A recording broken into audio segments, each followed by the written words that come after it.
नमस्ते प्रणाम। आप लोग कैसे हैं? हमारे ब्लॉग वीडियो यूट्यूब चैनल पे आप सबका स्वागत है दोस्तों। देख सकते हैं दोस्तों, आए हैं सरसों के खेत में वीडियो बनाने। आप लोग बताना लोकेशन कैसा लगा दोस्तों। आप सबको मकर संक्रांति की हार्दिक शुभकामनाएं दोस्तों। और दोस्तों आप लोग कैसे हैं? उम्मीद होगी अच्छे होंगे दोस्तों। अगर अच्छी लगी हमारी वीडियो कमेंट लाइक ज़रूर करना दोस्तों, शेयर। आप लोग बताना कमेंट बॉक्स में कहाँ से हमारी वीडियो देखते हैं दोस्तों। देख सकते हैं सरसों चलाई है दोस्तों। सकते हैं दोस्तों, आलू वालू बोई है, देख सकते हैं आप लोग। चना उना बोया हुआ है।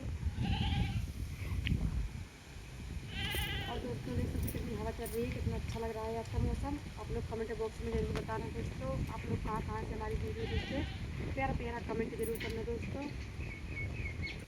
देख सकते हैं दोस्तों आप लोग कैसे, आप बताना कमेंट बॉक्स में सरसों किसके किसके यहाँ फुलाया है, कौन कौन बोया है दोस्तों। देख सकते हैं पूरा हमारा खेत है, आलू वालू सब बोया हुआ है दोस्तों। आप लोग बताना कमेंट बॉक्स में, इसको आलू वालू भाजी होगी।